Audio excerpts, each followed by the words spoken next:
Isang mapagpalang araw po sa ating lahat. Welcome po sa ating 365 Daily Devotion with Pastor Russell Ocampo. And yung topic po natin for today is paano sumamba ng maayos sa utos ng Diyos. And meron po itong concept na charismatic movements, a term referring to any groups or people that trace their historical origin to the charismatic renewal movement of the 1960s and 1970s. Charismatic churches emphasize the spirit and spiritual gift. And makita po natin to sa Mark chapter 7 verse 6 to 7.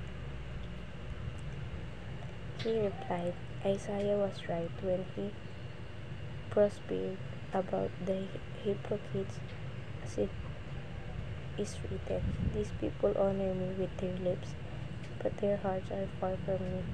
They worship me in vain. Their teaching are merely human rules.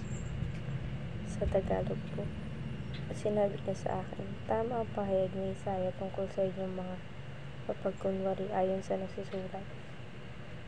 Ginagalang ako ng bayang ito at ng kanilang mga labi, sabalit ang kanilang mga puso ay malayo sa akin, at walang kabuluhan ang pagsamba nila sa akin na tinuro bilang aral mga utos ng mga tao.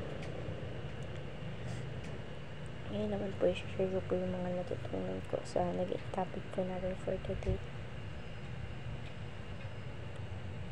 Una-una po is yung sa teaching. So, first teaching, worshiping God involves the intellect. So, pag nagsasamba tayo sa Panginoon or wini-worship natin yung Panginoon, kapalit nun is yung intellect na meron tayo, is yung utak na meron tayo, na paano natin siya wini-worship. So, sa second teaching, worshiping God involves the emotion. So, pag nag-worship tayo kay God, nai-involves dun yung emotion na meron tayo, kung paano natin siya sinasamba, kung ano yung nararamdaman natin every time na sinasamba natin yung Panginoon. So, sa third teaching, worshiping God involves action. So, pag sinasamba natin yung Panginoon, meron tayong action ng mga ginagawa. Yung mga kabutihan na ginagawa natin, o kaya yung pagsunod sa gusto ng ating Panginoon. Ngayon naman sa application, intellect, avoid meaningless ritualistic worship. So, pag sumasamba tayo sa Panginoon, dapat meaningless to, na sinasamba natin siya dahil ayun yung nasa puso natin. Hindi na lang siya yung ginagawa natin na parang nagiging na siya, routine gano'n. So, emotion sa application number 2, emotion. Worship God from the heart. So, i-worship natin yung Panginoon natin na mula sa puso natin, na hindi natin ito ginagawa dahil napipilitan tayo. So, sa third application, change your pattern and habit.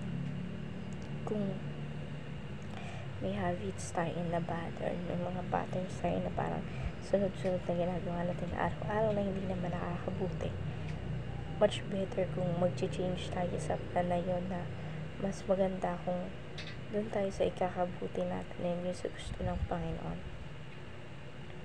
Ngayon naman sa discussion, when was the time you truly felt connected to God in worship? What made that moment different from other times? So for me, yung kanta na Ocean, super nakakagaan siya sa damdamin, and hindi kagaya ng ibang kanta na parang for me meaningless siya, or for me hindi ako masyado nakaka-relate. Pero sa Ocean, super na-relate ako to. And ayun lamang po for today's discussion. Thank you for watching.